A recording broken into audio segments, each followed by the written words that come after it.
Bonjour à tous. Nous sommes très heureux de vous retrouver pour cette nouvelle session du cycle Conversation. La crise que nous vivons depuis 20 mois a eu de nombreuses répercussions, non seulement sur le plan sanitaire, mais aussi sur les fondements de notre société.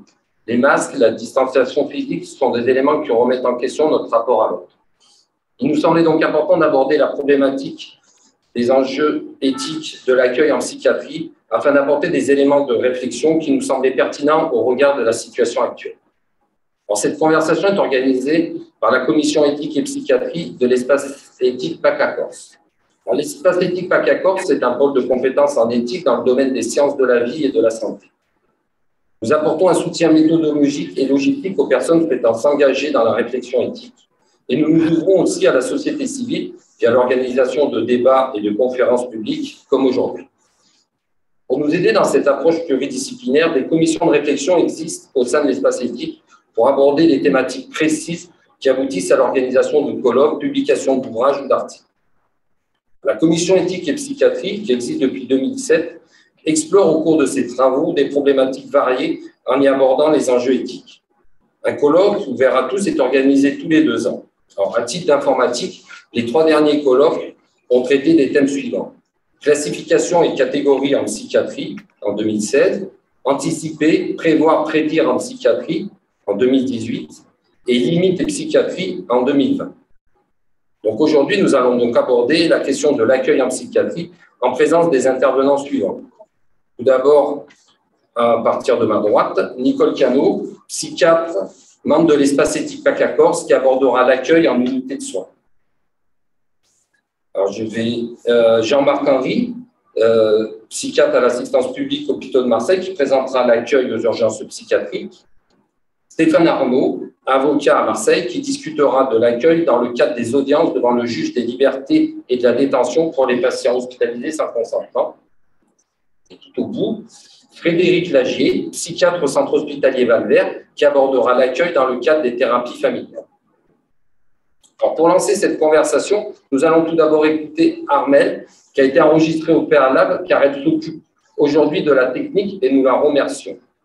Armelle Saint-Pierre, qui est chargée de mission à l'espace éthique PACA-Corse et qui va donc nous présenter l'accueil à l'hôpital. Bonjour à tous et à toutes. Je suis Armelle Saint-Pierre, actuellement chargée de mission à l'espace éthique PACA-Corse. Et avant cela, pendant 7 ans, j'ai été responsable du bureau des entrées de la Timone. Aujourd'hui, l'objectif de ma présentation est de vous soumettre l'idée que l'accueil à l'hôpital est une mission de soins à part entière. Je souhaite défendre que la fonction d'accueil devrait être la mission première de l'hôpital. L'accueil se définit comme l'acte de recevoir quelqu'un, si possible avec bienveillance, comme nous souhaiterions être reçus nous-mêmes. L'arrivée à l'hôpital, que ce soit de la simple consultation à une hospitalisation, génère pour de nombreux usagers une réelle source de stress. Il est donc capital de créer du lien dès l'arrivée des patients dans l'établissement par la mise en place d'un parcours d'enregistrement simple et efficace. Quoi de plus légitime pour l'usager d'escompter une prise en charge globale et humaine de l'aspect administratif afin de se concentrer sur la raison de sa venue. Cette mission ne demande pas nécessairement de moyens supplémentaires, mais requiert une attitude adaptée. Un sourire, une attention, une parole peuvent suffire à apaiser l'angoisse générée par la fréquentation de nos structures. Quelle que soit sa fonction, avoir choisi le domaine de la santé comme lieu d'exercice de son métier, c'est reconnaître une part d'insertion dans le soin. L'accueil se prolonge tout au long du parcours du patient et il se partage par l'ensemble des acteurs du système hospitalier. L'accueil témoigne de notre attachement ou de notre non-indifférence. Il constitue donc un indice majeur de l'investissement que l'on est prêt à consacrer aux soins de la personne. Cet accueil que nous réservons à notre patientèle induit donc la confiance ou la défiance. En tant qu'hospitaliers, sommes-nous toujours accueillants? Faisons-nous preuve d'humanité? Sommes-nous toujours accessibles et cordiaux envers les personnes fréquentant nos structures? L'hôpital est un lieu où des hommes et des femmes qui souffrent rencontrent d'autres dont la responsabilité sociale consiste à les soigner. Et ces malades, hospitalisés ou consultants, se doivent d'être accueillis avec considération et égalité. L'accueil dans nos structures, s'il est plus orienté vers une visée du bien, pourrait nous permettre d'échapper aux expressions de rejet, d'impatience, voire de violence. L'humanisation de l'accueil s'inscrit dans le respect de l'égalité entre 2 personnes, qui ne doit pas être rompue par un désir d'abus de pouvoir. Et pour bien accueillir, il convient de se sentir soi-même membre à part entière de la vie de l'institution. Dans nos structures, des projets liés à l'amélioration de l'accueil émergent, mais les résultats restent pauvres et la qualité de l'accueil demeure très inégale entre différents établissements. Ainsi, plus que dans n'importe quel autre secteur d'activité, l'accueil devrait être un enjeu primordial, réunissant l'ensemble des métiers de l'hôpital autour d'une même raison d'être, le malade. Nos établissements se doivent d'intégrer des stratégies d'accueil dans leur politique globale, et ce, sans attendre le déploiement d'un dispositif que l'on appelle IFAC, incitation financière pour l'amélioration de la qualité. Soigner l'accueil, c'est soigner l'image de nos établissements. D'abord, en rassurant nos usagers sur l'attention qu'on leur porte.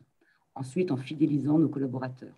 Car travailler au sein d'une institution bienveillante, c'est apporter fierté d'appartenance et motivation à nos agents. Et enfin, soigner l'accueil, c'est réduire les tensions et améliorer le climat relationnel de nos établissements. L'attention que l'on porte tant à l'administratif qu'aux prestations hôtelières est donc essentielle à plusieurs titres. Tout d'abord pour la valorisation des missions d'accueil et du bureau des entrées. Ensuite pour la simplification et l'efficacité du parcours d'enregistrement pour le patient. Puis pour la concentration des soignants sur leur propre mission. Et enfin pour l'attractivité de la structure. Conclusion, sans accueil de qualité, c'est la mission hospitalière elle-même qui se trouve directement fragilisée car affectée dans sa légitimité. Merci de votre écoute. Merci pour cette présentation. Alors, après cette présentation de l'accueil à l'hôpital, abordons maintenant plus en détail les spécificités de l'accueil dans vos domaines respectifs. Je donne la parole à Jean-Marc Harry pour débuter. Oui, bonjour, merci. Donc, de l'accueil des urgences psychiatriques à la Timone. Que vous dire peut-être revenir à cette double facette de l'accueil. Je crois que dans l'accueil, il y a une dimension très culturelle, sociale, très stricte par l'environnement. Il est évident qu'on n'est pas accueilli de la même manière par un Maori ou dans un salon parisien, et qu'au sein d'une même culture, l'accueil varie en fonction des circonstances, des situations. On n'accueille pas un chef d'État comme on accueille un ami à sa table. Ces prescriptions sociales sont assez fortes, hein, on les connaît, on les a en tête, ou alors elles s'imposent à nous de façon moins explicite, mais elles organisent cette question de l'accueil. Une des difficultés concernant mon métier, c'est que la situation d'accueil aux urgences psychiatriques est très mal connue, calibrée. Quand on va manger dans un restaurant, on s'attend à un certain accueil. Quand on arrive pour des troubles psychiques dans un hôpital, les représentations sont souvent assez défavorables. C'est tout de suite la peur de la folie, la peur de la maladie mentale, la peur d'être dévalué comme homme et soumis au régime de l'aliénation, de la folie. Et ça, c'est une des premières difficultés. Je pense que l'accueil doit être rassurant dans cette situation d'indétermination. L'autre aspect qui est, alors peut-être un aspect qui est important, mais qui est peut-être périphérique par rapport aux soins, mais je crois qu'un bon accueil, c'est pas uniquement un accueil socialement prescrit et calé. Dans un bon accueil, il me semble qu'il y a quelque chose qui se manifeste de beaucoup plus singulier, de beaucoup plus personnel. On peut l'envisager et le toucher du doigt quand on réfléchit aux situations où ça se passe mal. Il y a des situations où on est reçu dans des endroits qu'on connaît mal, avec des codes sociaux qu'on connaît mal. Et très souvent, dans ces moments-là, on est un peu gauche. Le bon terme, je crois que c'est emprunté. C'est-à-dire qu'on a du mal à être soi-même. Je crois qu'un bon accueil, c'est aussi cette capacité à être soi-même, c'est-à-dire cette capacité, au-delà des codes sociaux et des rites sociaux, à ce que quelque chose d'une singularité se manifeste. On pourrait donner un deuxième exemple de ce double aspect individuel et collectif de l'accueil. C'est, je ne sais pas si vous avez appelé déjà des hotlines informatiques, vous vous retrouvez avec quelqu'un qui fait bon accueil, qui se présente avec un prénom, qui vous appelle par votre nom de famille. On a l'impression qu'on est accueilli et ça va déboucher dans une relation personnalisée. Et tout d'un coup, on se rend compte très vite qu'au fond, il n'y a rien de personnel là-dedans. On est en face d'un espèce de robot humanoïde qui récite un script. Et on voit bien que même si les formes sociales sont d'un bon accueil initialement, très vite la promesse n'est pas tout.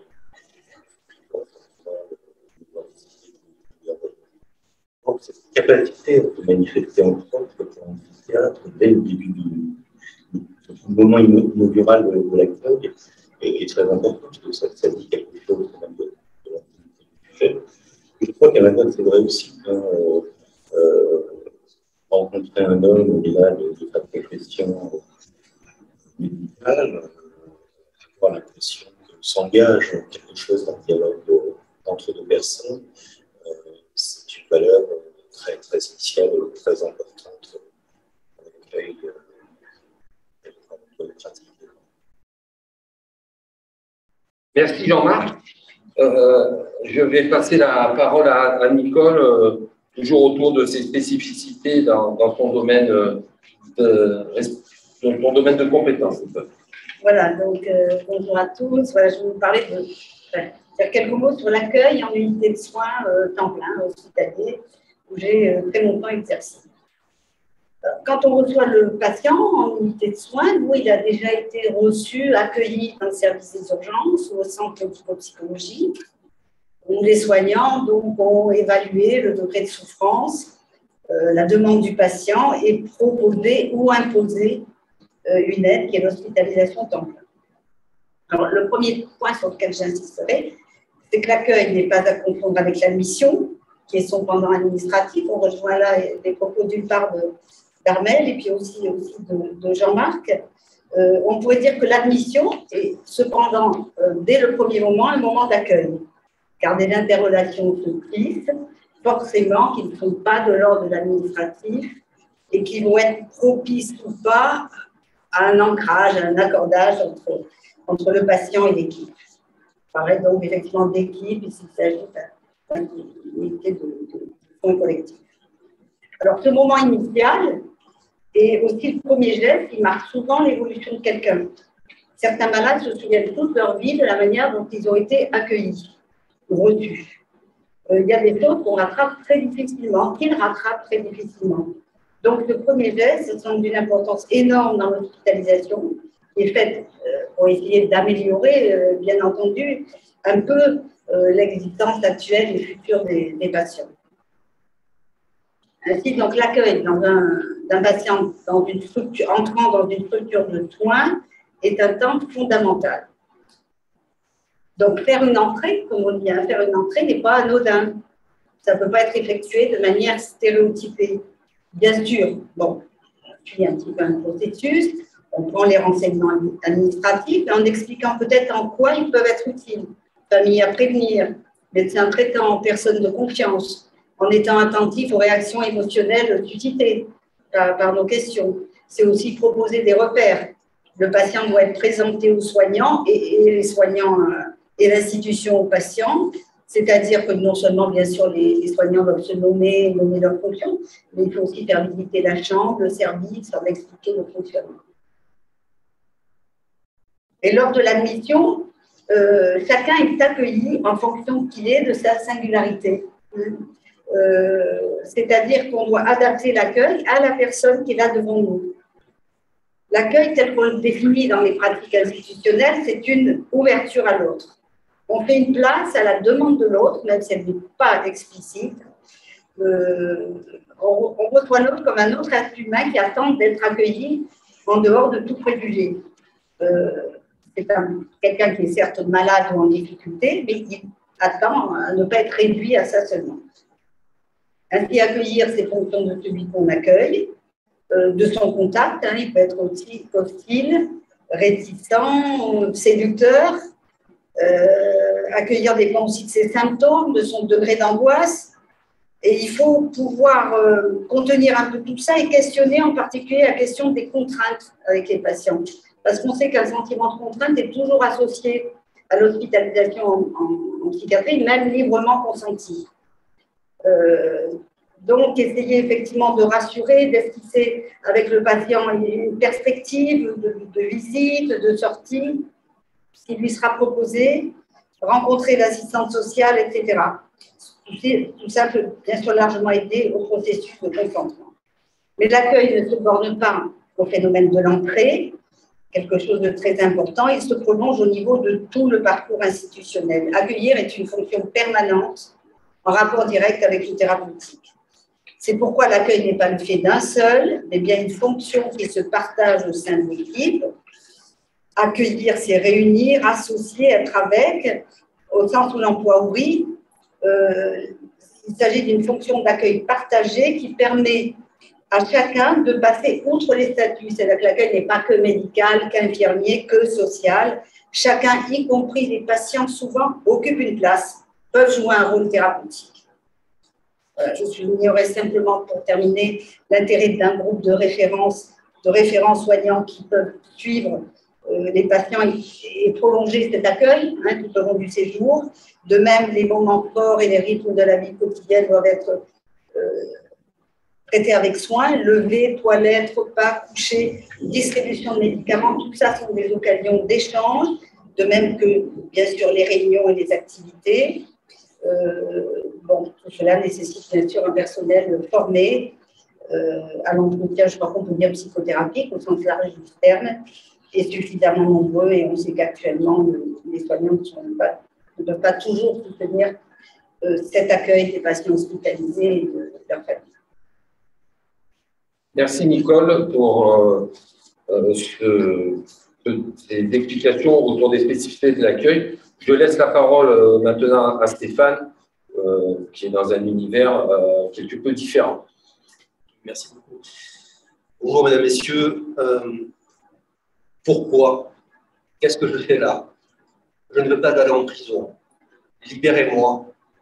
Les médicaments qui me font prescrire me font souffrir. Je ne suis pas bien.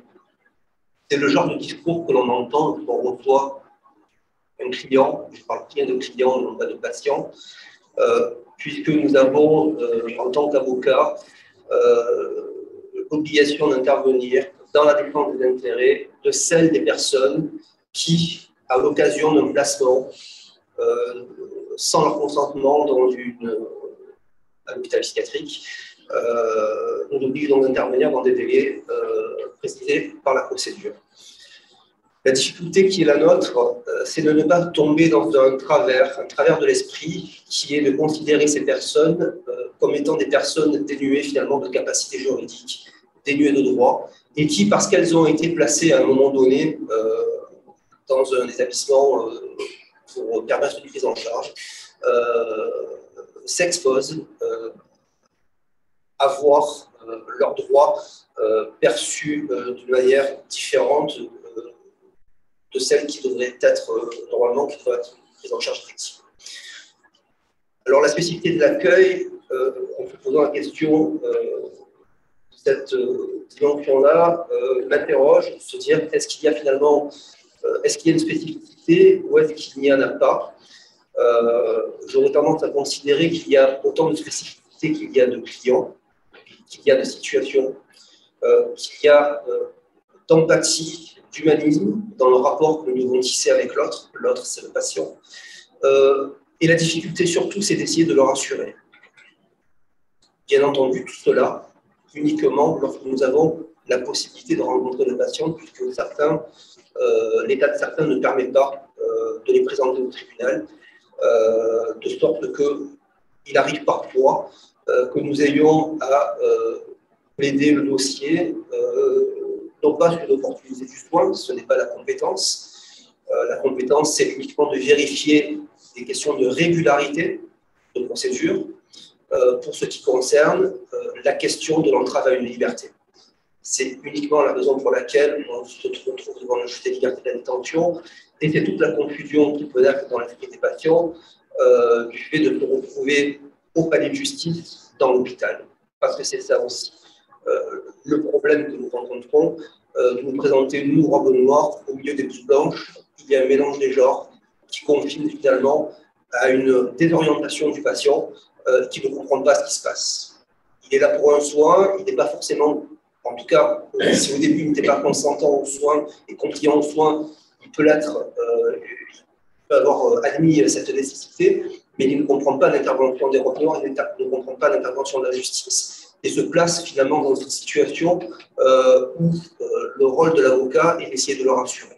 Et donc, dans la spécificité peut-être de la relation que nous tissons avec le patient, c'est déjà de le rencontrer, je vais dire, dans nos avis civils, et de le préparer progressivement en disant voilà, je vais devoir avoir un juge, et puis donc on a une pratique qui est de devoir porter cette robe, et cette robe c'est uniquement pour les besoins de la procédure. Cette procédure ne concerne que votre liberté. Et votre liberté, ce n'est pas forcément de sortir, c'est d'expliquer votre situation, et c'est de leur assurer sur la possibilité de pouvoir continuer les soins, parce que c'est ça aussi la question de la liberté.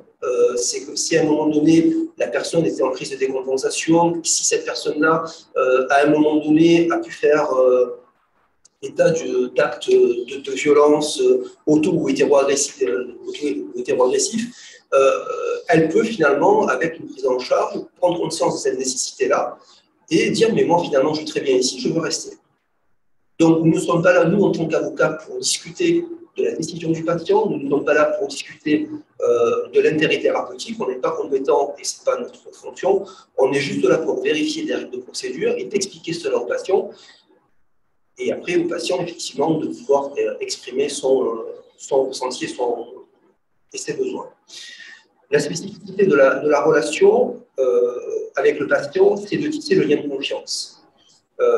Étymologiquement avec foi, c'est-à-dire d'essayer de recueillir chez le patient le mandat qui nous aurait donné en temps normal avec une relation qui est dans le temps où on rencontre nos clients à plusieurs reprises et qui permet donc de tisser ce lien où on peut se reposer sur l'autre.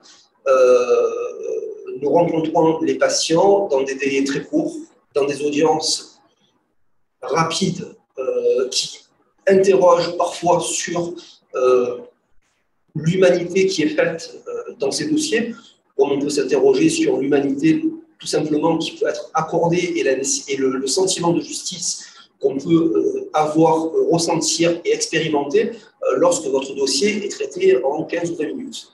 C'est extrêmement compliqué, c'est extrêmement traumatisant. Pour ces personnes-là, ça l'est également pour nous en tant que défenseurs. Puisqu'il faut que l'on donne à cette personne le sentiment d'avoir été entendu et que cette personne puisse s'exprimer et dire ce qu'elle a à dire. Donc la spécificité de la relation et de l'accueil, en résumé, c'est de cadrer l'intervention de l'avocat, de lui expliquer les unités de lieu, de temps, d'espace, les raisons pour lesquelles on est là, de poser ce cadre avec toute la bienveillance qui s'impose, de rassurer le patient, de qualifier les faits et donc de faire de la démonstration juridique qui s'impose, et surtout de pouvoir verbaliser le ressenti du patient pour pouvoir exprimer son vécu, sa parole, lorsqu'il est en difficulté pour l'exprimer ou lorsqu'il est incapable même de l'exprimer, mais de pouvoir en tout cas la formaliser et qu'elle soit audible et intelligible. Merci Stéphane pour ces réponses à ces spécificités de l'accueil. Pour finir cette première salle de questions, je laisse la parole à Frédéric Lagier qui va nous aborder les spécificités liées à sa pratique professionnelle. Oui, et plus particulièrement la pratique de consultation de thérapie familiale. Et là, finalement, la première spécificité, même si ça peut paraître curieux, c'est déjà de définir qui va venir en consultation. Une famille prend un rendez-vous pour une consultation familiale et finalement, ce n'est pas aussi évident que ça de savoir qui sera présent. Les familles, spontanément, peuvent avoir tendance à écarter, souvent bien sûr pour protéger, c'est des moments qui sont difficiles pour elles, donc elles peuvent avoir tendance à écarter certains de leurs membres de ce dispositif de consultation. Par exemple, un ado qui va être dit très occupé par son travail et on va dire déjà un peu parti de la maison, ou au contraire un enfant plus jeune pour qui les parents vont être soucieux que ce qui va se dire en consultation soit pas trop difficile à entendre pour lui, alors qu'il est quand même au cœur de ce qui se passe à la maison.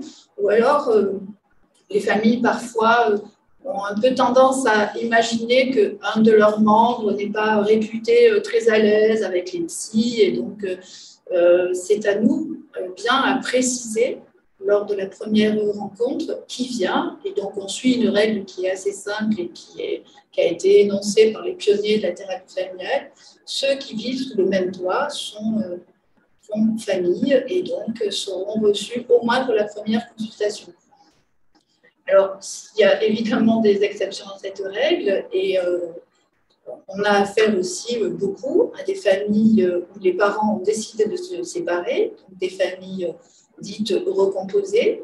Et là, au contraire, on va être soucieux, nous, en tant que thérapeutes, à respecter le choix d'adultes qui ont fait le choix de se séparer dans cette fonction de parents. Et donc, on ne va pas réunir ensemble des gens qui ont pris cette décision, surtout pour aborder des sujets sensibles.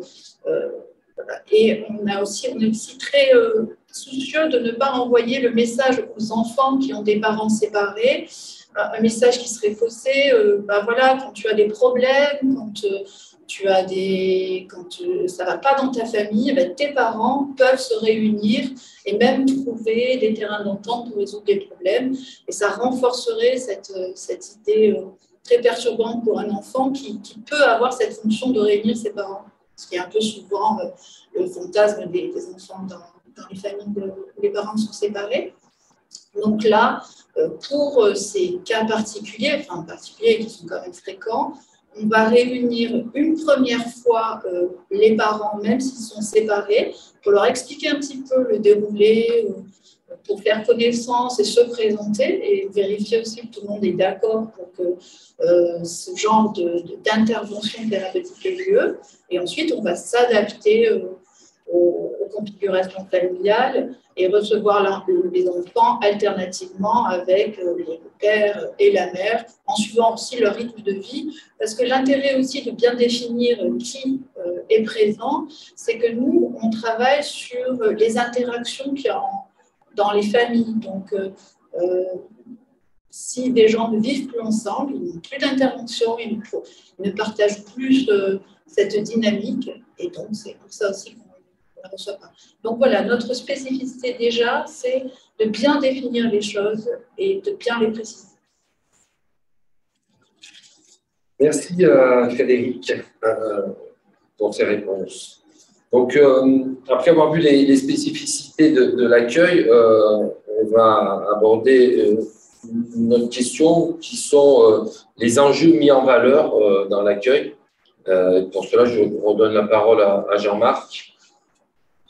Merci. Je crois que l'accueil n'est pas uniquement le cadre bienveillant du soin, ce n'est pas simplement une enveloppe qui serait plus ou moins agréable et puis qui impacte la satisfaction du client. Je crois que dans ce que j'ai évoqué, là, cette question à accueillir la singularité de la situation, c'est déjà toutes les valeurs du soin et de l'alliance thérapeutique qui vont se manifester là. Et il me semble que c'est le moment très initial du soin. Les enjeux sont, à mon sens, très clairement thérapeutiques, de dimension d'accueil. Et l'enjeu va être de pouvoir incarner très vite, très rapidement, donner le là à une ambiance de travail thérapeutique qui pourrait être une façon d'exprimer des valeurs. Alors, ce qui me vient et faire l'instruction, ça pourrait être une valeur d'ouverture, je vois bien que dans les problèmes psychiques et de santé mentale et de souffrance psychique, chacun est l'expert de soi-même. On a un infarctus, on va voir un cardiologue, on est entièrement confiant, on a une appendicite, on n'est pas expert en appendicite, on va se faire opérer. Mais quand il y a la souffrance psychique, on a tout un avis, parce qu'il nous arrive, ça nous va bien, comment on peut se sentir. Et donc, on ne peut pas être fermé à la position de la personne. Donc, cette position, le point qu'on va mettre à la recueillir initialement, va être déterminant de d'ouverture qu'on va avoir. Vraiment, je pense que la question de nécessité, avoir quelque chose d'autre qu'on connaît vraiment, faire part de ses convictions avec délicatesse, mais sont des éléments extrêmement importants. La disponibilité aussi, passe la personne comme un alter ego légitime à une sollicitée. Si cette disponibilité autour de la famille de genre, on pensait bien qu'elle n'est pas illimitée, elle est limitée par le contexte. En tout cas, qu'il y ait une disponibilité a priori, donc c'est la limitée a posteriori.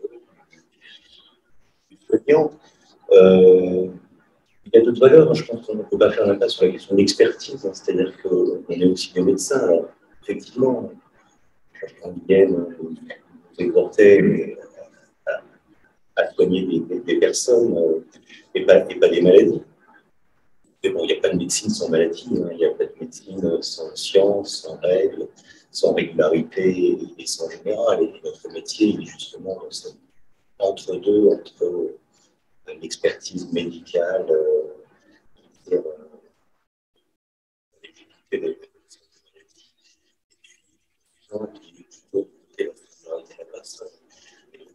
pas échapper à un moment ou à un autre à une position d'expert, pas une expertise surplombante, mais une expertise comme point de vue, comme situation en confrontation de point de vue. Initialement, la question de l'accueil convoque une question. Merci, merci Jean-Marc pour ces éclaircissements. Nicole, je te laisse la parole pour les enjeux de notre vision, de notre approche. Oui, qui rejoint bien sûr, on parlera à la fin. Bon, celle de Jean-Marc. Alors, les enjeux de l'accueil sont éthiques et thérapeutiques. Je vais essayer d'expliquer. Accueillir quelqu'un, c'est jamais très confortable. Il faut quand même le dire. La rencontre peut facilement basculer de l'empathie à l'antipathie, de l'antipathie à l'objectivation, l'autre que l'on veut éviter, et le sujet devient objet de critique, de déni, d'évitement. C'est compliqué d'accueillir quelqu'un. C'est une expérience éthique qui donne place à l'autre. Je remarque dans les ouvertures. Accueillir, c'est faire exister. Elle se fonde sur la reconnaissance d'autrui tel qu'il est, tel qu'on peut l'appréhender. Alors, l'accueil consiste en une posture quotidienne. C'est un processus permanent qui rejoint tout à fait le point. Il est en cela une fonction soignante. C'est une fonction de base, l'accueil, sur laquelle s'articule le soin. C'est une sorte de matrice éthique du soin. Voilà. Donc, il y a la matrice et l'accueil permanent, le fait que cette matrice éthique permanente, finalement, répond en même temps à des nécessités thérapeutiques, dans la mesure où, il me semble, et dans le cadre des thérapies institutionnelles, le soin est en grande partie relationnel, sans bien sûr tout à fait négliger le rôle complètement important des techniques médicamenteuses et autres. Je parle un petit peu du socle du soin institutionnel. Cet accueil permanent permet et de contenir la souffrance et de restituer, si possible, du sens au patient. C'est-à-dire qu'il vise à faciliter les mouvements du patient vers les soignants, bon, on peut appeler transfert. Alors, la contenance de la souffrance. En effet, souvent, l'accueil est corrélé à la détresse. Quelqu'un rêve en unité plein. Cette détresse, elle doit trouver refuge. Elle suffit de sollicitude, présence, écoute. Sollicitude paraît très important, ça renvoie au souci de l'autre, au souci éthique de l'autre et à la sollicitation du discours, à l'invitation au récit. Inviter le patient à se raconter. Alors, cet accueil, s'il est suffisamment bon, contenant au sens de Winnicott, va permettre l'atténuation, voire la libération de ses angoisses par l'échange verbal, la posture, les regards et l'ambiance. L'accueil signifie recueillir ce que l'autre vient déposer. Dans l'accueil, il y a une fonction de réception des angoisses de l'autre, des personnes hospitalisées, donc. On a pu parler de fonction de parexcitation que remplit le soignant, avant, peut-être, afin d'éviter l'envahissement trop important du patient par l'angoisse, qui peut mener, on le sait, à se manifester par de l'agitation, de l'auto-agressivité, de la violence ou un repli profond au contraire. Voilà. Alors, accueillir, c'est contenir la souffrance sur le plan thérapeutique. accueillir renvoie aussi à une scène qui permet une inscription de l'autre. J'essaie de m'expliquer. La posture du soignant essaie d'être au plus proche des manifestations du sujet, dans ce qui constitue sa vie quotidienne, des choses qui peuvent paraître complètement insignifiantes, des choses que vont repérer souvent les agents des services hospitaliers. Ce n'est pas forcément les médecins qui repèrent ces petites choses, c'est tous les soignants qui interviennent et les patients parfois autour de ce patient-là. Toutes ces petites choses vont être collectées et elles pourront bien sûr être rassemblées et faire l'objet d'analyse en réunion d'équipe. Donc, c'est la succession de ces accueils pendant toute la durée de l'hospitalisation qui va permettre de définir une scène sur laquelle le patient va pouvoir inscrire sa problématique, ses modèles relationnels, ses conflits. Voilà, je parlerai simplement d'un autre enjeu, Armelle l'a évoqué, qui correspond à la justice. Cet accueil doit s'adresser à tous les malades, quelle que soit leur pathologie et le degré de sympathie qu'ils inspirent. Alors, bien sûr, on sait qu'il y a des structures par pathologie, mais même dans une structure dédiée spécifiquement à tel profil, on va dire, on sait bien que toutes les personnes sont différentes et que les sentiments éprouvés par les soignants, l'attrait, la crainte, l'hostilité même parfois, ou l'impatience doivent pouvoir être révisés. Il faudrait être en mesure d'accueillir et soigner les patients quels qu'ils soient, sans nous laisser entraîner dans notre peur interne de la phobie, que je crois qu'on a toujours un peu au fond de soi, et puis sans aussi évacuer derrière des arguments biologiques, sociaux, sociopathes, etc., et sans se décharger trop facilement sur d'autres équipes. Merci. Merci Nicole. Je vais redonner la parole à Stéphane. Les enjeux en valeur doivent être différents et particuliers. Les enjeux, de ma part, je m'interroge aux enjeux juridiques, mais il ne faut pas que cela, c'est très réducteur. Mais nous n'avons pas le temps d'aborder finalement le spectre bien plus large de l'intervention. Et dans les enjeux juridiques que nous mettons en valeur dans le cadre d'un accueil, c'est pour le patient, parce qu'il y a plusieurs dimensions. Pour le patient, c'est la question de la continuité des soins en regard de la question de sa liberté. Pour l'avocat, c'est la question de la liberté, mais également la question du respect du droit. Je m'explique. Lorsque nous recevons un patient, un client, là-dessus, lorsque nous recevons un client, je l'ai dit tout à l'heure, nous posons le cadre de l'intervention, on le rassure, on lui explique notre raison d'être, pourquoi il a entendu aujourd'hui, et quel est l'enjeu pour lui, autre que sa liberté, c'est celui du soin. Alors, on n'est pas là pour convaincre de la nécessité d'un soin, on n'est pas là pour discuter non plus de la raison d'être de ce soin, nous ne sommes pas médecins, mais nous devons recevoir la parole du patient, du client, et notamment du respect de sa liberté. Le respect de sa liberté, c'est l'analyse de son dossier, c'est l'analyse de la régularité de la procédure. Et l'enjeu juridique, finalement, confine à faire observer, en tout cas à soulever devant le juge, la question du respect de l'état de droit. Ça veut dire quoi? Ça veut dire tout simplement que lorsque dans une procédure, vous avez, ça arrive et c'est arrivé, ça arrive encore ce qu'on appelle des nullités de procédure, parce que vous avez des diligences, vous avez des délais à respecter et qui, dans l'empressement, la précipitation des événements, ou dans la carence institutionnelle, ou dans la carence judiciaire, permet de relever finalement certains écueils, ou un détail qui fait qu'effectivement, on peut considérer que tel ou tel droit a été violé avec finalement l'obligation de solliciter au juge la même utilisation sans consentement.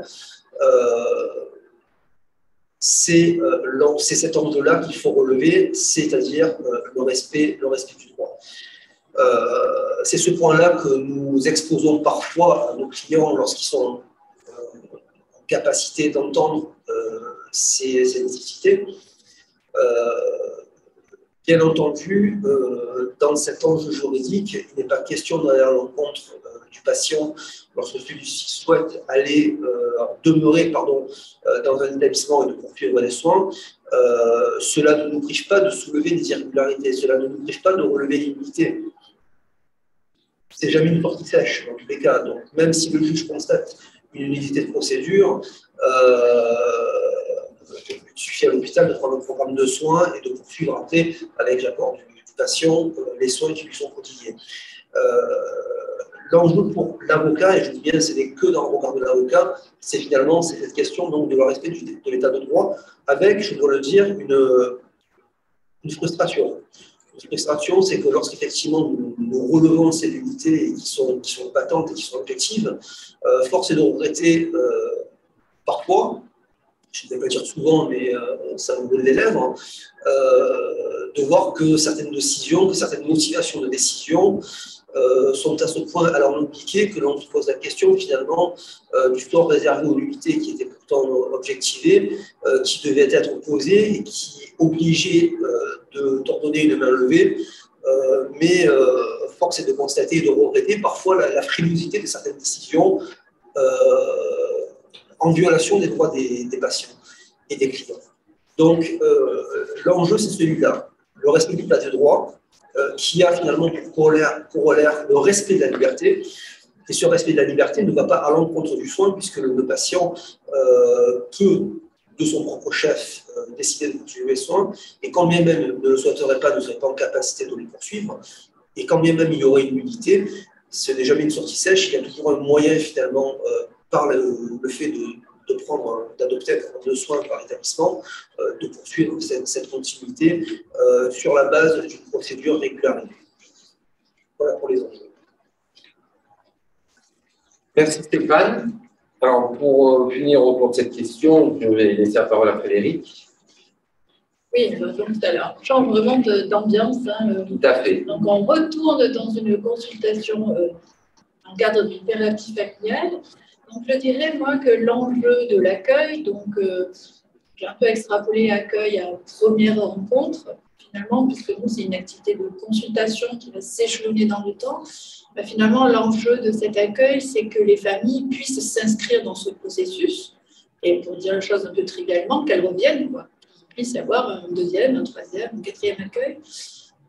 Et ça aussi, c'est pas tout à fait évident. Il faut se représenter une famille, donc avec 2 ou 3 enfants en l'occurrence. Donc chacun est à un niveau de compréhension de la situation différent. Chacun a une envie d'être là aussi différente. Il y a des représentations qui ne sont pas les mêmes pour les parents, pour les enfants.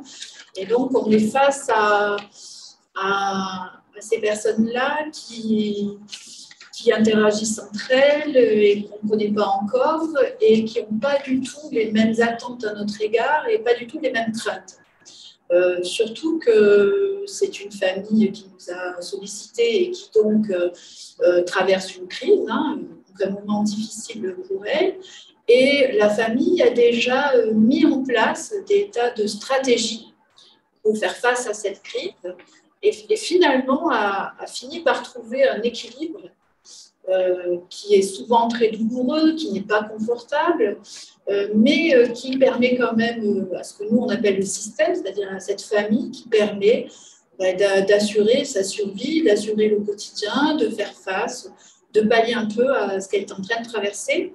Et finalement, même si leur demande, c'est expressément que ça change et que les choses s'améliorent, elles ont très très peur aussi de ce changement. Je crois que ça, c'est quelque chose qui est partagé un peu par tout le monde. Des fois, c'est finalement presque un peu plus confortable, une situation en équilibre instable, plutôt que de se dire, bon, qu'est-ce qui va se passer, qu'est-ce qui va changer. Donc, notre souci lors de ce premier accueil, c'est de les rassurer. Déjà, les rassurer en leur donnant déjà une idée de ce qui peut se passer, de comment ça va se dérouler, à quelle fréquence on va se rencontrer, de quelle manière, qu'on ne se lance pas dans une thérapie, on va d'abord faire un bilan. Donc, tout ça, c'est des éléments qui sont rassurants et on va leur faire passer aussi le message, on peut même le dire des fois de façon très explicite, de ne pas changer. on leur dit ne changez rien pour l'instant, vous êtes dans un moment difficile et ce n'est pas le moment, vous n'allez pas être en capacité d'avoir des bénéfices si vous mettez en place autre chose. Donc pour l'instant, statu quo, ne changez rien. Et en fait, c'est aussi les rassurer sur une autre chose. C'est qu'elles sont dans un temps très compressé, très contraint, le temps de la crise, de l'urgence. Il y a beaucoup d'inquiétude qui est souvent portée par un enfant ou une relation, un conflit qui est plus mis en avant. Et nous, on va remettre un petit peu de temporalité. On va dire non, on a le temps, voilà le processus qui va se dérouler. Finalement, ça remet un peu de temps dans un moment qui est trop critique, où le temps est trop lourd. Et puis aussi, on va aussi ébaucher un petit peu ce qui va être fait avec la famille. On va leur présenter un peu le canevas, si je peux dire, de nos interventions, leur expliquer qu'on va s'intéresser à leur origine, à leur quotidien, à leur façon de vivre. Et finalement, ça les rassure aussi sur le fait qu'on prend la famille dans sa globalité. La famille vient nous voir, ils sont focalisés sur un point qui pose problème, soit un des leurs qui a un comportement problématique pour lui et qui a des retentissements sur les autres, soit un conflit ouvert entre deux ou trois, voilà, il y a des tensions, et toute l'énergie de la famille s'est focalisée à cet endroit. Et nous, on commence aussi à leur dire que la famille, c'est un tout, ce n'est pas que ce problème, c'est aussi toutes leurs compétences, toutes leurs ressources. Et nous, on va s'intéresser à tout ça. Donc, finalement, ça leur permet aussi de se décentrer de ce moment critique. Donc, toutes ces informations, on va les exposer très rapidement lors de la première séance. Et ça nous montre aussi notre style un peu qu'on va avoir avec eux. Et notre but est vraiment de diminuer un peu cette pression qui les a fait nous rencontrer et inscrire les choses un peu plus sur la durée. Merci Frédéric. Donc, après les spécificités, les enjeux mis en valeur lors de l'accueil auquel vous avez répondu, la question qu'on peut aborder maintenant est comment vous préparez-vous à aborder cette phase importante de démarrage des soins qu'est l'accueil? Et je laisse la parole à Jean-Marc. Merci. Oui, c'est vrai que la diversité des situations qui nous adviennent aux urgences peut faire peur.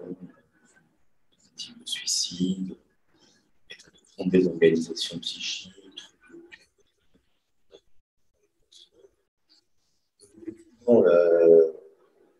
Bien accueillir ces situations qui relèvent de moyens très différents, à la fois de se préparer à cette diversité-là. Je pense que la préparation doit être aussi dans l'agilité de l'équipe, qui doit se faire suffisamment confiance pour accueillir aussi des choses qui ne ressemblent pas à ce à quoi on s'est préparé. Donc ça impose à la fois un savoir-faire technique, une cohérence de l'équipe, une réflexion sur ces pratiques. Enfin, ce sont des compétences professionnelles qui vont être cultivées tout au long de l'année, qui vont nous permettre d'arriver à ce moment de l'accueil avec un relatif sentiment de sécurité, parce que pour rassurer les gens, pour les accueillir, il faut se sentir légitime dans sa place, dans cette fonction, et soi-même en sécurité, à la fois matérielle et psychique. Rien de pire que de débarquer le matin avec 3 infirmiers. Cette disponibilité des moyens et des réponses qu'on peut apporter, sur notre capacité à accueillir la qualité de cet accueil. Préparation pour l'accueil, et puis j'ai envie de dire aussi beaucoup de naïveté. C'est-à-dire qu'à force d'anticiper sur les réponses qu'on va pouvoir apporter, le risque peut-être d'avoir la réponse avant d'avoir le problème. C'est-à-dire de n'avoir qu'une envie, c'est-à-dire de caler une situation, la rabattre sur quelque chose qu'on connaît et d'avoir les réponses toutes faites et de les asséner comme ça. C'est souvent une mauvaise façon de faire. Et donc, il y a, je pense, une espèce de naïveté à avoir, de fraîcheur, c'est-à-dire que à un moment donné, il faut mettre tout cet arsenal thérapeutique, toutes ces représentations, et ces possibilités d'action, entre parenthèses, pour accueillir justement la singularité de ce qui se passe, de cette situation. Même si après, dans un deuxième temps, effectivement, on va tenter de la rapprocher de quelque chose qui est connu et on ne va pas réinventer la roue tous les jours et probablement on a des réponses aussi stéréotypées. Néanmoins, je pense que ce détour est absolument indispensable et vraiment, comme nombre de fois, on vous présente une situation et vous y allez avec une idée, vous êtes sûr que ça va se passer comme ça, et puis vous vous laissez altérer, une singularité de la situation fait qu'au bout du compte, ça va se passer un petit peu différemment. Donc, je pense qu'il faut à la fois beaucoup de préparation et cette force de pouvoir mettre toute cette anticipation entre parenthèses et d'être un peu naïf. Merci Jean-Marc. Je vais laisser la parole à Nicole pour voir comment est cette préparation. Alors, il me semble qu'on ne peut pas s'y préparer au dernier moment. Alors, bien sûr, quand on reçoit un patient en unité, le patient l'entrant, on aura relu le dossier des urgences, pris contact directement, dans le meilleur des cas, avec les urgences ou le centre médico-psychologique, les soignants qui nous adressent aux patients. C'est très important. C'est signifier quand même aux patients qu'on prend intérêt à son histoire, qu'il y a une articulation entre les structures et qu'il n'est pas pris dans une filière complètement compartimentée. Maintenir une cohérence qui peut être rassurante et qui est quand même une ébauche de l'identité, du fait qu'il est reconnu en tant que tel. On sait que le patient a déjà tout raconté. Alors, parfois, il nous le dit, j'ai déjà tout raconté. Mais on peut lui dire qu'on sait qu'il a tout raconté. Mais c'est important qu'on prenne contact et puis on prendra le temps. Alors, le temps, c'est quelque chose qui revient. Effectivement, en unité, a priori, on a plus de temps puisque le lendemain, etc., on pourra voir le patient. Et que tout au long des 24 heures, il y a des personnes qui vont entourer le patient. Alors, on ne peut pas s'y préparer au dernier moment parce que il me semble qu'il s'agit d'être dans une disposition psychique personnelle et collective qui permet l'accueil. Accueillir, Jean-Marc l'a dit, c'est aller à la rencontre de l'autre, c'est quelque chose d'actif. Et il ne s'agit pas seulement d'être bienveillant, comme poli, courtois. Pour préparer l'accueil, il faut travailler l'ambiance et organiser les soins. Et pour ça, il faut se référer à de nombreux outils, tant au niveau des concepts que de l'organisation. Alors, les concepts, je ne m'y attarderai pas. Il y a l'aspect effectivement médical, scientifique, médicamenteux et des tas d'approches, de techniques spécifiques. Je parlerai plus du soin global au niveau institutionnel. Il me semble qu'on peut, nous, psychiatres d'unité, et puis avec des sociologues, bien sûr, et avec d'autres professionnels des sciences humaines, peut-être se mettre à peu près d'accord sur une chose, c'est que l'institution dans son ensemble signifie à chacun, à chaque malade, à chaque soignant aussi, sa place et son statut. J'entends par là les réactions émotionnelles des soignants vis-à-vis de la problématique du patient, les interrelations entre les soignants ont une importance, la structure hospitalière elle-même dans son système de hiérarchie de pouvoir, où c'est par exemple dans un système très pyramidal, en bas de l'échelle, il y a forcément les patients, et même l'agencement matériel de l'institution, l'environnement physique, l'architecture, la configuration des espaces, tout ça a une importance. On sait qu'il avait été décrit dans l'asile, des cours clôturés de grilles, donc incitant au mouvement tout en l'empêchant, qui a entraîné une apparition, une aggravation des stéréotypies des patients, qui par ailleurs être liées à la maladie elle-même, aux médicaments, etc., mais qui avait un effet sur les symptômes. Et tous ces éléments sont à prendre en compte parce qu'ils libèrent ou non la possibilité d'un accueil authentique. Est-ce que la parole peut circuler à tous ces échelons de l'institution? Bon, ceci dit, il me semble qu'il faut pouvoir faire référence à des approches thérapeutiques multiples, à condition qu'il y ait un même fondement éthique, et en laissant la place à l'inventivité, à la créativité de chacun. Il faut faire aussi ce qu'on est, comme on est avec son style. Voilà, favoriser une certaine spontanéité, tout en soulignant quand même que c'est aux professionnels d'adopter l'approche thérapeutique justement aux besoins du patient, plus que le contraire. On est souvent tenté, effectivement, c'est de rendre le patient conforme à l'institution ou à ce concept. Ça, c'était au niveau des concepts. Hein, comment se préparer à accueillir, donc utiliser, il me semble, un certain nombre de concepts, et puis organiser l'accueil, organiser les soins. C'est vrai que les choses sont largement confondues, il me semble. Au niveau de l'organisation, très rapidement, j'insisterai sur le fait d'offrir un cadre habitable qui soit contenant et qui peut être investi par le patient et par les équipes soignantes. Il s'agit donc là de proposer un découpage du temps, des espaces qui soient clairs. Je parle des rythmes de la vie quotidienne, des différents espaces de repos, activités, soins. La liberté de circulation dans l'hôpital, tout ça sont des facteurs qui favorisent l'accueil, l'autonomisation. Ils luttent aussi, bien sûr, contre l'ennui, l'inactivité, la monotonie, l'inertie qui menace souvent nos patients et qui induisent une perte du sentiment d'identité. La liberté de circulation, ça paraît quelque chose d'essentiel. Bien sûr, ça peut diminuer le sentiment de coercition, de contrainte, mais c'est une nécessité clinique dans la mesure où le principe, j'essaie de dire, c'est de multiplier les occasions d'échange avec le patient et le circuit auquel il va participer. Donc, offrir un cadre habitable et interroger notre pratique de soins. Alors, effectivement, comment se prémunir du risque d'objectiver l'autre?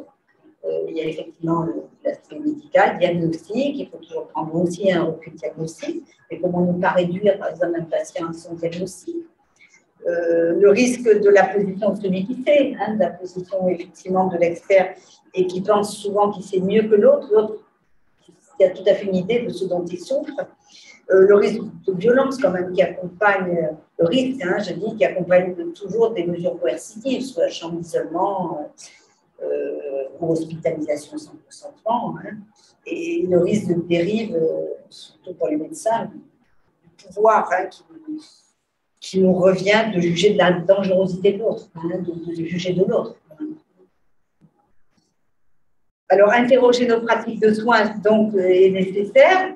Bon, j'ai déjà cité l'importance des réunions d'équipe, d'analyse de ce qui se passe dans l'institution, qui facilite l'accueil du patient en appréhendant globalement le patient et en mettant donc en évidence les obstacles à l'accueil.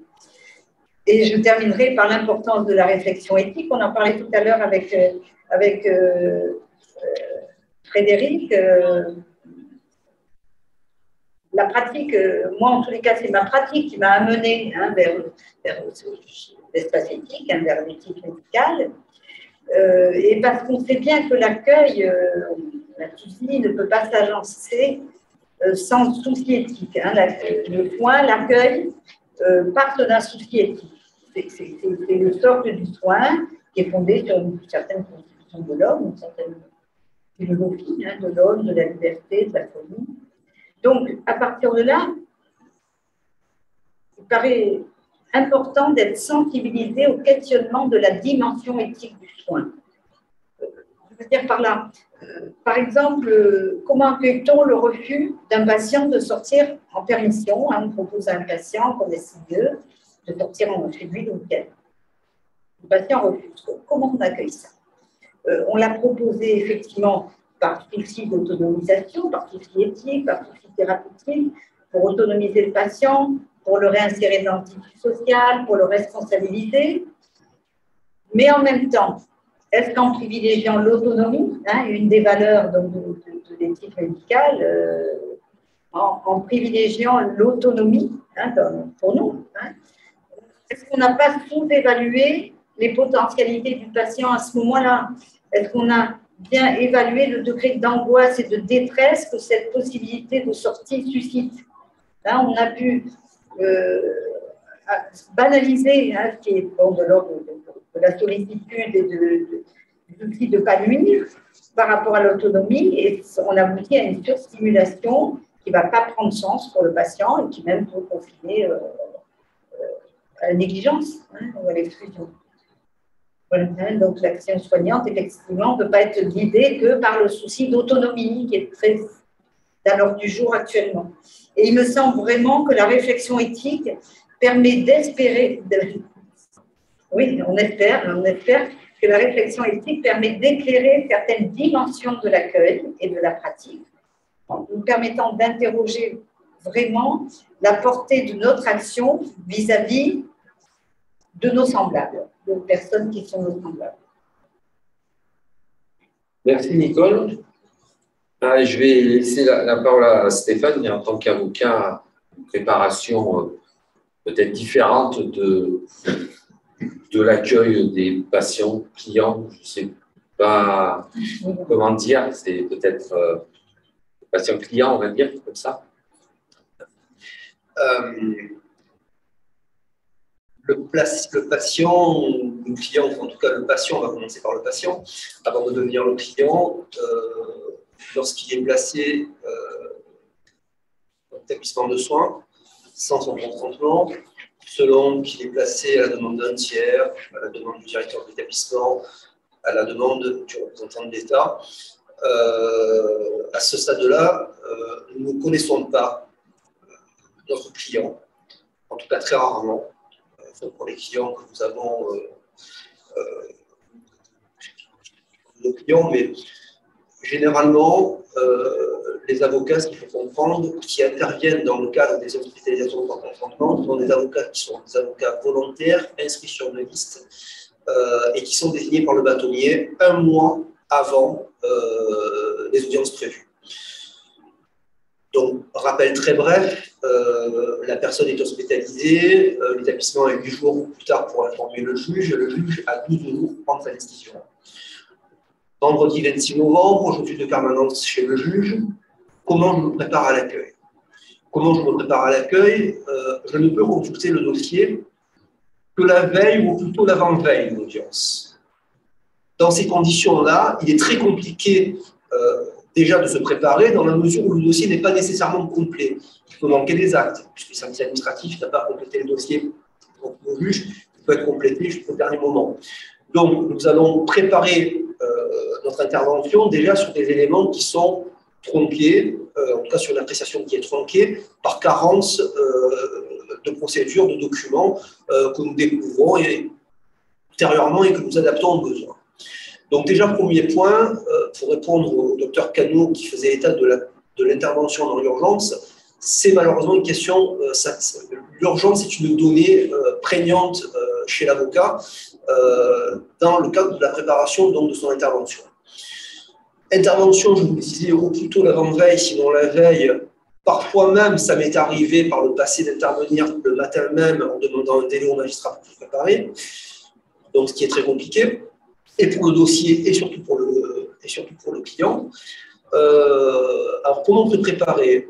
Juridiquement, le plan des professionnels du droit, donc il y a a priori, je dis bien a priori, pas de difficulté sur le volet et sur la dimension juridique.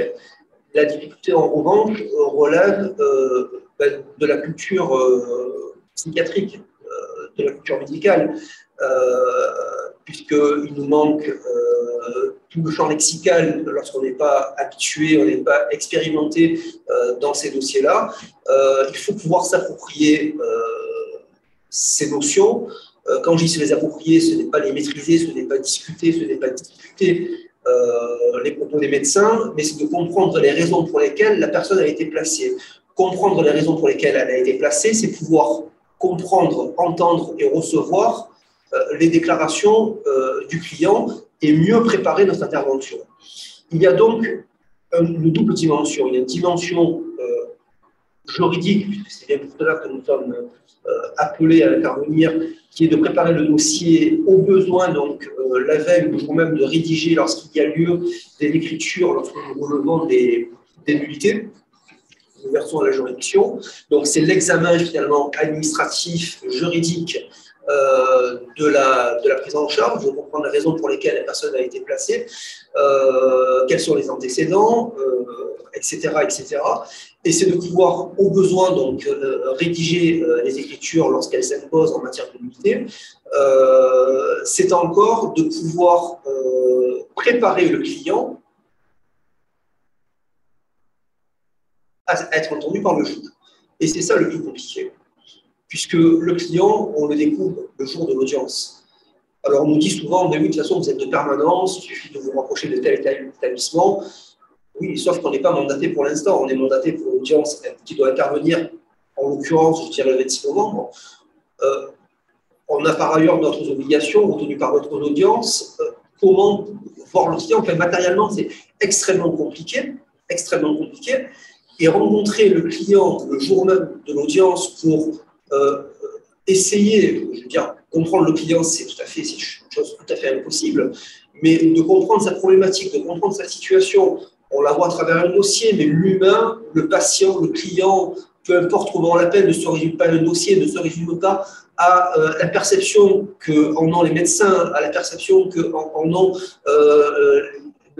les services de police lorsqu'on est sur une SDRE, où on peut en avoir le père, une mère, un frère, une sœur. Et donc nous intervenons comme une donnée supplémentaire en essayant en faisant un regroupement d'informations, en essayant de comprendre cette personne. C'est extrêmement compliqué d'être fidèle et respectueux de la parole qui va nous être confiée, de sorte que cette préparation avec le patient et avec le client, elle est impossible. On fait au mieux avec toute l'humanité, la bienveillance, mais en même temps aussi une forme d'autorité pour encadrer le propos, pour encadrer l'intervention, pour ne pas se laisser aller au débordement et ne pas se perdre. Ne pas se perdre, c'est agir dans l'intérêt du client, puisqu'on agit dans un cadre bien déterminé. Il faut que le propos soit structuré et que les intérêts soient structurés pour être intelligibles. La seule préparation, finalement, c'est une préparation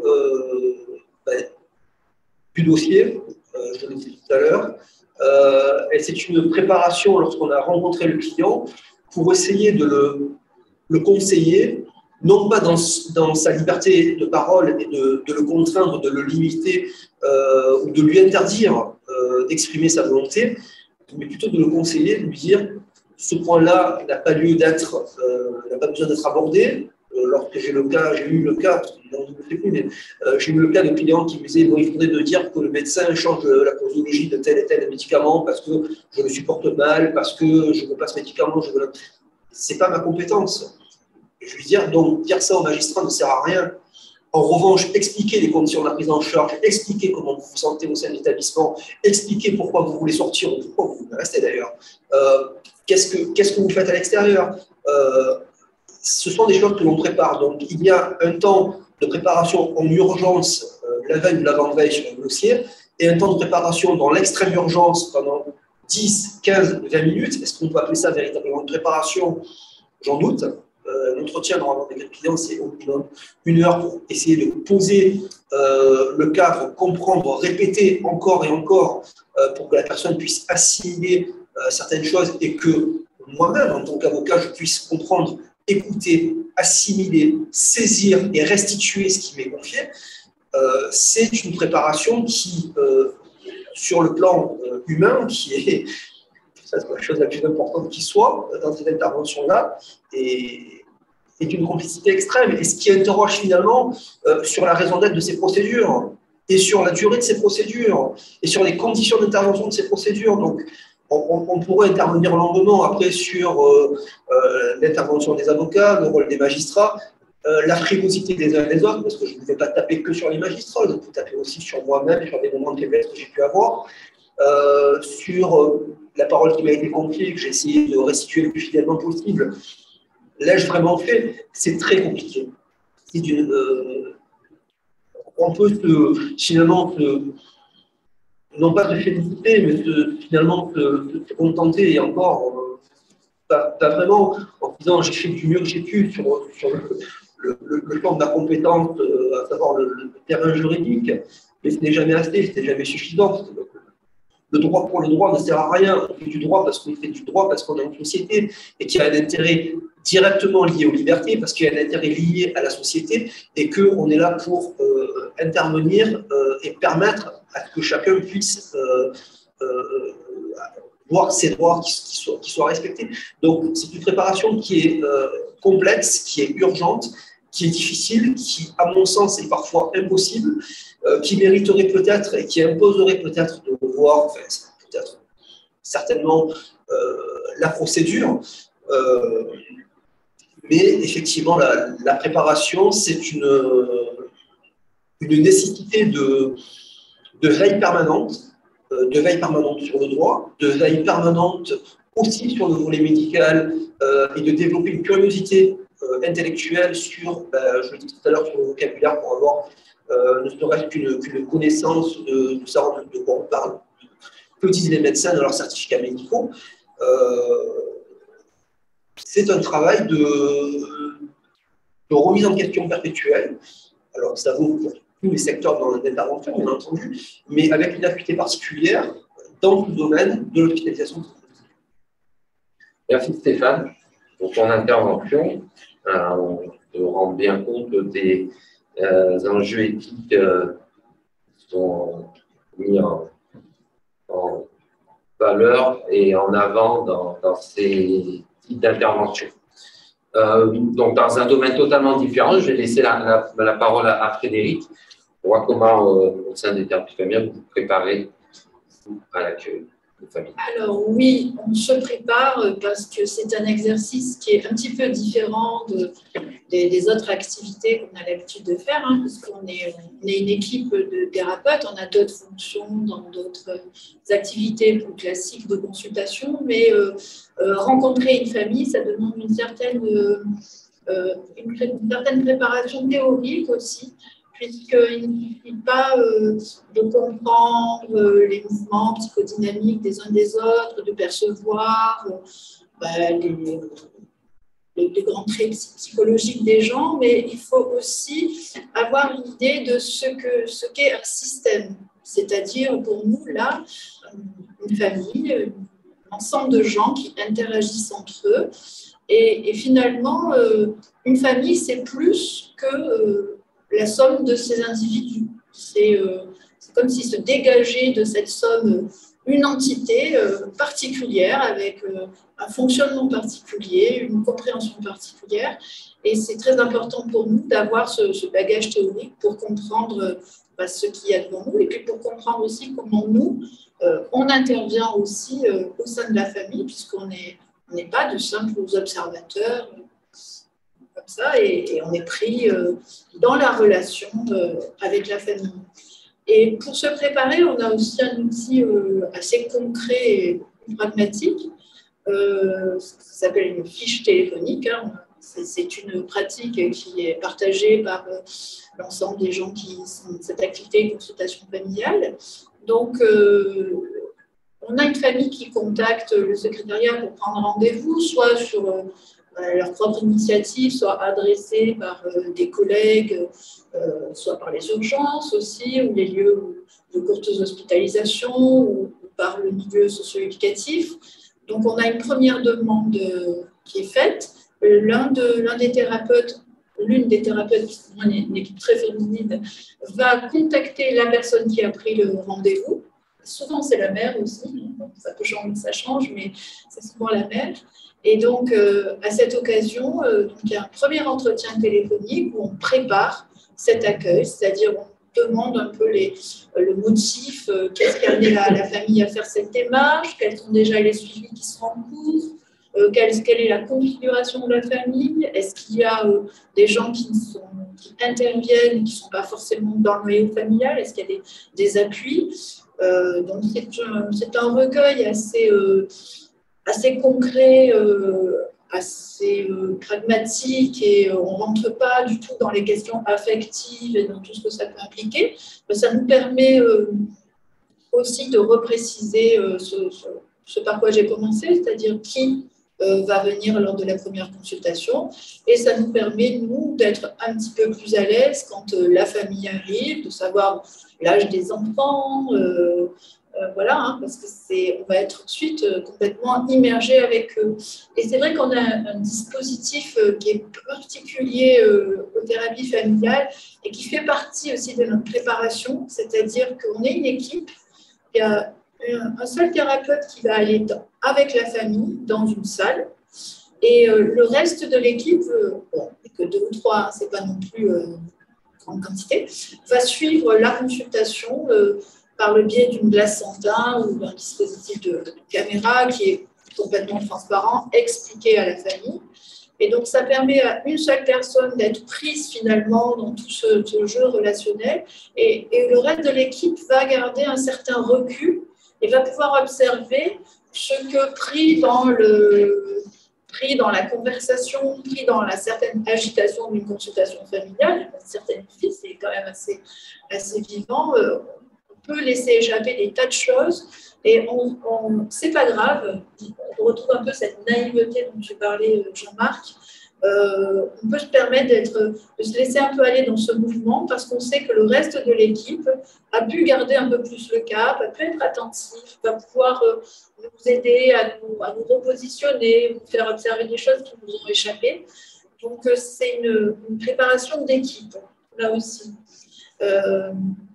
Et puis, ça rejoint aussi les préoccupations éthiques dont tu parlais, Nicole.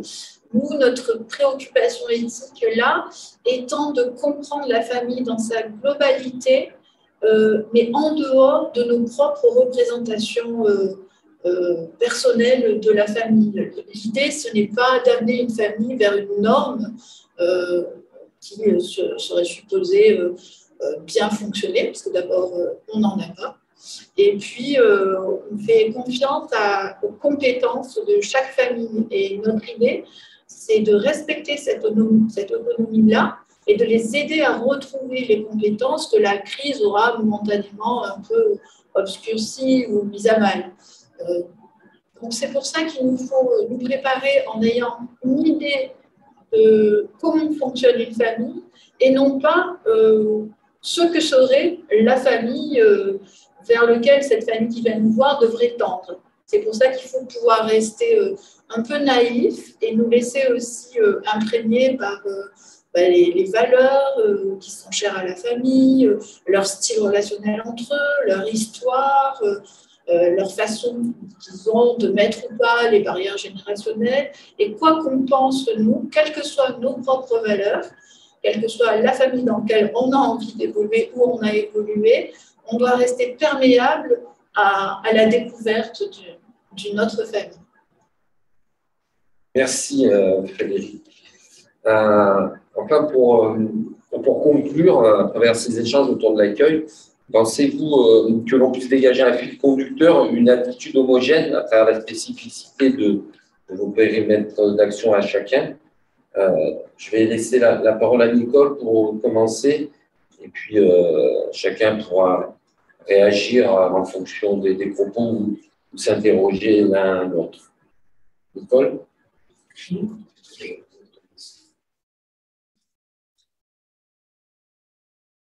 Alors, un fil conducteur, on aura peut-être repéré, bien sûr, chacun. On va tous évoquer une certaine posture au niveau éthique, aussi la nécessité d'avoir une position d'expert, entre guillemets, pas d'expert qui se prend pour un expert, mais quelqu'un qui sait, qui a des théories, qui a quand même une certaine science. Mais voilà, donc il y a cette partie de l'accueil.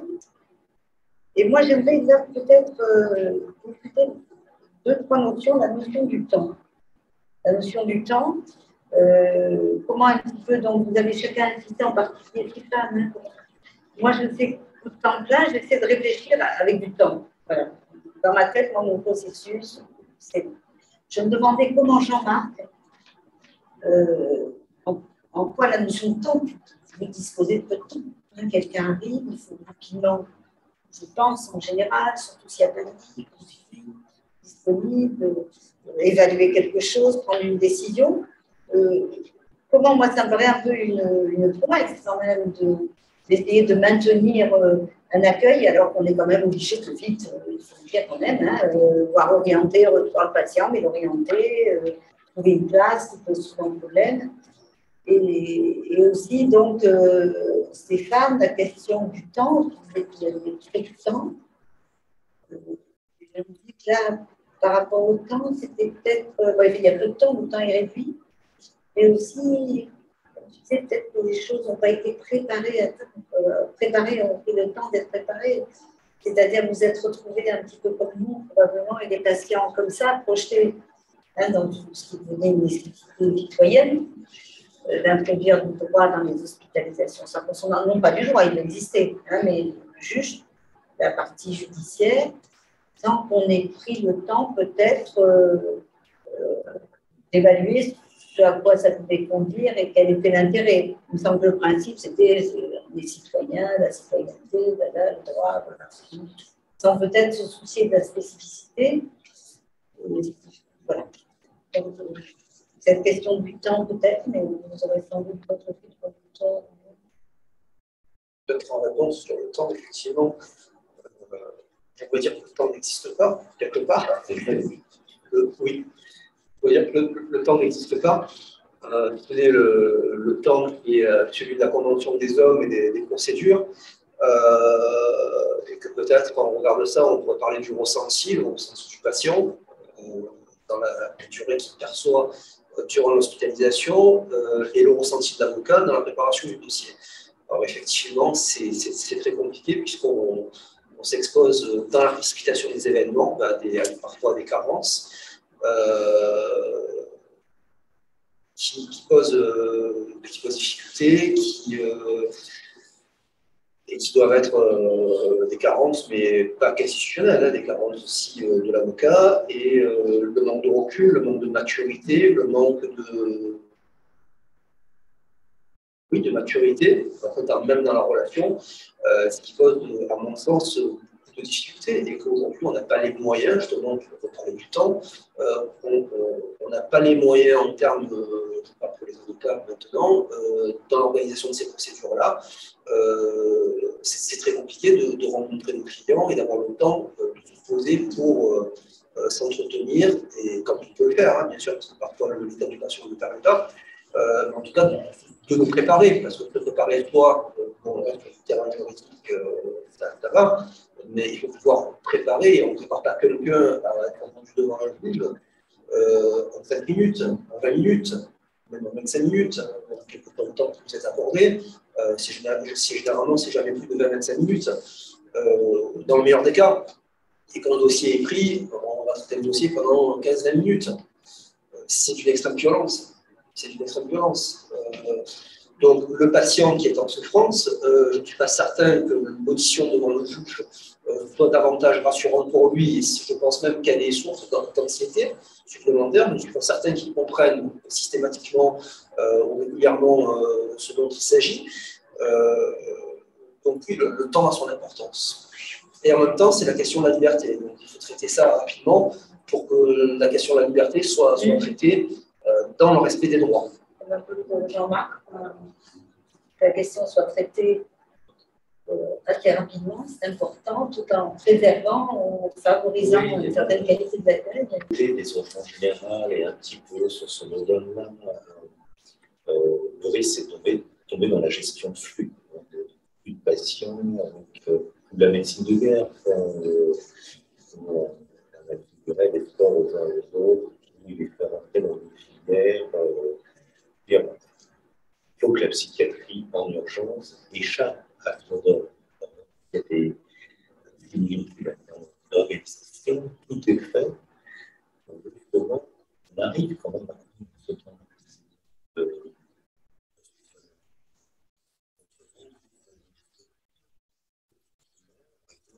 Cette possibilité-là de faire autre chose que la médecine symptomatique, de la psychiatrie symptomatique, de la psychiatrie en urgence, la psychiatrie d'urgence, je pense que c'est des situations qui bien souvent n'ont pas trouvé d'issue ailleurs, qui sont un peu présentes pour le sujet, pour son entourage, pour la société parfois, voire bruyantes.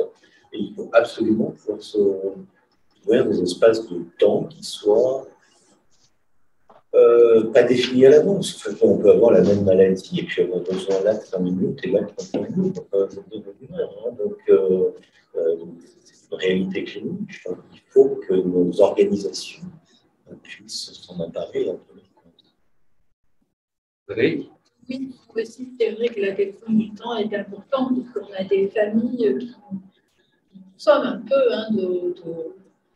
de trouver des solutions. Alors déjà, on comprenne bien vite que ce n'est pas nous qui allons trouver des solutions, on va les aider à trouver leurs solutions, mais c'est vrai qu'elles se vivent un peu dans cette urgence. Quand on leur dit on va se revoir dans un mois, souvent ça paraît très très long quand on va mal dans une famille, sauf que ce temps il est vraiment nécessaire et qu'on perçoit aussi un peu le soulagement quand nous on arrive à réintroduire cette notion que oui les choses prennent du temps, que souvent les problèmes ne sont pas apparus aussi si rapidement que ça, et que donc on peut prendre 3 mois, 4 mois pour bien évaluer une situation. Et on sent presque physiquement le bien que ça fait à la famille en général quand ils arrivent à se décaler de cette perception du temps rapide et s'inscrire dans quelque chose de plus dans la durée. Au contraire, on a des familles qui sont, elles, complètement paralysées par la crise familiale, donc tout s'est arrêté. Il y a des enfants qui ne vont plus à l'école, il y a des parents qui sont dans une espèce de phobie, qui ne peuvent plus sortir, et tout le monde est un peu là, figé autour de situations critiques à la maison. Et là, au contraire, ça va être notre travail de remettre un peu de mouvement, d'accélérer un peu les choses. Mais on est toujours attentif à ce que nous fait, à celui qui a séance en tout cas, le rythme de la famille. Et heureusement qu'il y a toujours nos collègues qui nous disent tu te laisses contaminer, là il n'y a rien d'urgent, on ne va pas brûler les étapes. C'est important de respecter le processus qu'on s'est fixé tous ensemble, même si la famille pousse un peu pour l'urgence. Ou au contraire, maintenant il faut passer un peu l'étape après, il ne faut pas être aussi ralenti, il ne faut pas être entraîné dans le rythme finalement des familles. Donc de toute façon la question du temps, c'est vrai que ça peut être vraiment un fil conducteur comme 4 pratiques. Le temps est important. Au moins le temps de se préparer typiquement en dehors du moment immédiat d'arriver. Je crois que la préparation est effectivement physique et individuelle et collective. Voilà, Armel, bon, là, il s'occupe un petit peu de la technique, hein, donc, mais ce qui m'a frappé dans son exposé, donc, qui concerne l'hôpital général, hein, finalement l'accueil à l'hôpital général à partir d'une expérience au bureau des entrées. Hein. Il me semble que ce que vous avez développé, on retrouve des éléments qu'on a pu tous énoncer d'une manière ou d'une autre, c'est-à-dire l'importance de l'accueil, qui n'est pas seulement administratif, les renseignements, la sécurité sociale, mais que vous avez le sentiment, vous, qui n'êtes pas du tout en lien avec des malades mentaux, des névrosés certainement, mais pas des malades mentaux, il est important, même pour la prédisposition psychique de la personne que vous recevez, sa manière dont elle pourra accueillir les soins et en bénéficier, que l'accueil à ce moment-là, même au bureau des entrées, déjà est important. Hein. Vous disiez aussi pouvoir guider la personne jusqu'à son service ou le lieu de consultation. Hein, c'est vrai qu'on voit la Timone, c'est une énorme machine, des gens qui parfois errent, ne savent pas où ils sont, les retrouvent nous au rez-de-chaussée, là, dans les combles, il y a l'espace éthique. Et que tout ça, ça a quand même une importance dans la mesure où ça peut déjà mettre le patient en confiance et diminuer son angoisse aussi. Donc, ça me paraît surtout important parce qu'effectivement, ça contient l'angoisse qu'on a en général quand on est malade ou quand il y a encore un malade. Ce n'est pas une situation habituelle. Voilà. Et qu'il y a toujours un peu de stress, forcément. et qu'effectivement, on voit que l'accueil, il est quand même humain. On a tous l'aspect technique, ou c'était l'aspect administratif pur. J'ai insisté sur l'expert, etc. Mais c'est quelque chose de complètement important. Hein, voilà, j'ai perdu le fil. Parce que je pensais à Stéphane et à la question voilà, du juridique. Il y a quelque chose d'un peu touchant, moi, je trouve. Il me semble, hein, quand tu as dit, bon, parfois on repère des listes de procédures, et puis des fois on laisse passer pour que le patient reste en soins, mais on ne devrait pas passer. Non, je résume, ce sont des mots, hein, mais souvent on ne laisse pas passer, ou il ne faut pas laisser passer, parce qu'on c'est un patient de droit qui a la liberté, donc s'il y a un indice de forme, il doit être libéré. Le juge de liberté de la détention. Mais il ne faut plus qu'il soit détenu. Et en même temps, c'est important pour lui, effectivement, de le reconnaître comme citoyen, mais en même temps, c'est quand même bien compliqué. Je comprends de certaines faiblesses des juges. Non pas parce qu'il aura allé dans le sens des médecins. Moi, ce que je déplore finalement, c'est que quand il y a une levée d'hospitalisation prononcée, quand même, tu disais, nous, on sait que le psychiatre pourra derrière faire quelque chose. Et c'est très gênant, on voit que on est tous mal à l'aise avec cette question-là. Hein, cette question-là, parce que moi, finalement, si le juge décide d'une levée d'hospitalisation, pourquoi moi, je vais aller contre les droits citoyens? Enfin, on sent, bon, voilà, préciser peut-être dans un autre domaine, mais il me semble que dans un autre moment, je veux dire, et qu'il me semble que c'est très très compliqué cette histoire-là d'accueil dans ces conditions, et que finalement, souvent finalement le patient, il comprend mieux que nous, moi je trouve, par les retours qu'il nous fait dans l'unité, il comprend mieux les choses que nous. Voilà. Le souci, c'est que nous avons deux univers qui s'entremêlent. Le droit est partout. Et nous avons la justice qui, effectivement, intervient pour les questions de liberté et que, effectivement, nous devons soulever. Alors pour ma part, ça va être, je suis moi dans cette systémique de devoir, dans cette régularité de soulever les nullités quand elles sont là. Oui, effectivement, je m'en remets finalement aux médecins en me disant que de toute façon, les médecins auront une solution s'il y a une nécessité de soins, parce que justement, je ne suis pas là pour affecter le soin, je ne suis pas là pour affecter ça. Moi, je ne suis pas compétent pour le soin. Je le disais tout à l'heure, j'essaye d'avoir un vernis pour comprendre. Effectivement, je dis des mots savants et je ne suis pas plus renseigné qu'un patient sur sa situation, sur le diagnostic, etc. Et j'ai appris beaucoup de choses et j'apprends régulièrement des notions. Mais je ne suis pas médecin, mais en tant que juriste et surtout en l'occurrence en tant qu'avocat, ayant pour objet et finalité d'assurer le respect du droit et accessoirement la liberté, les deux, hein, je dis accessoirement, mais c'est principalement la liberté de le respect du droit, les deux vont de pair, c'est quelque chose que je dois mettre en avant. Sinon, mon intervention, elle ne rime à rien, et c'est une procédure finalement de dupe. Et il n'est pas question de rentrer dans ce jeu-là, parce que le patient a droit à ce que sa voix soit entendue et au respect de ses droits ordonnés. Et ce que l'on peut constater, alors quand je dis de faiblesse, c'est le manque de combativité que j'ai pu avoir. C'est dans ce sens que je parle de frilosité, en disant, voilà, j'ai fait des conclusions, et puis, bon, je vois une personne qui peut désorienter, je me dis, mais est-ce que éthiquement, qu'est-ce que je fais, qu'est-ce que je dois faire? Je dois m'en remettre à ma robe, je dois m'en remettre à mon rôle, à mon intervention, dire, mais je ne suis pas là pour apprécier le point, ni, j'allais dire, même le bien-être, finalement, je dis, il va y avoir une prise en charge, pourtant, je sais que ça va pas être une sortie sèche. Et ça, il n'y a que le médecin qui est en capacité de.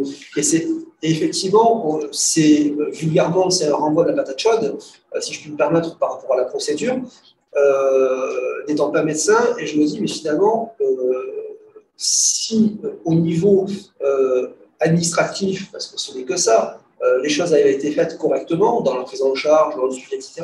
Parce que des fois, ça peut tenir à un défaut de convocation. On n'a pas signifié au patient la convocation alors qu'il est présent. On se dit, non, mais, oui, mais moi, formellement, dans la procédure, je n'ai pas la convocation, ou je n'ai pas l'avis de 72 heures, ou je n'ai pas l'information, le juge a été prévenu le 2e jour au lieu du 8e jour. Donc, ça me suffit pour moi en tant que juriste avocat pour défendre les droits de la personne.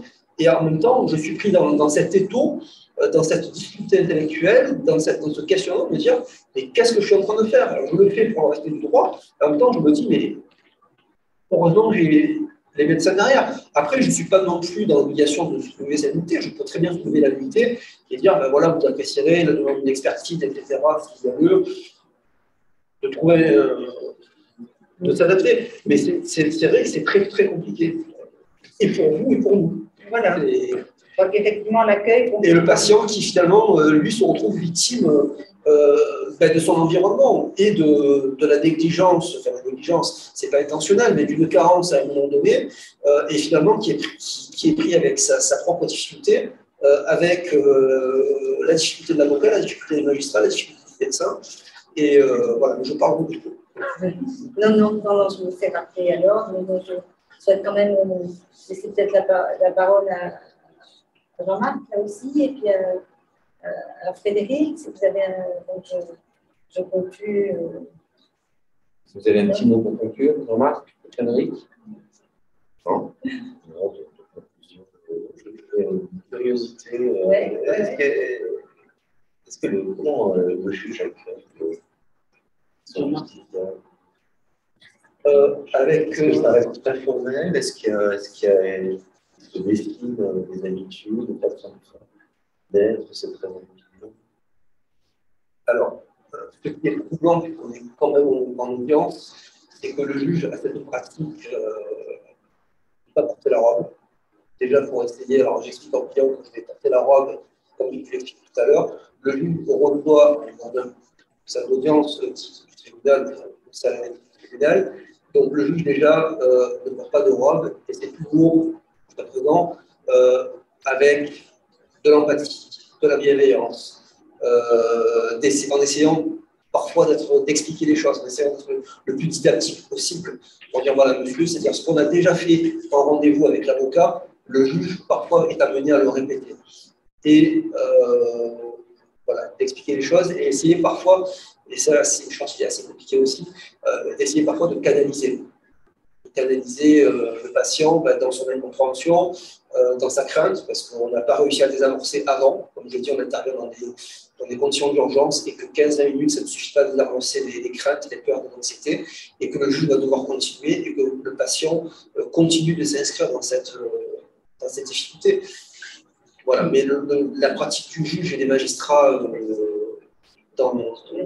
lors des audiences, c'est celle-là.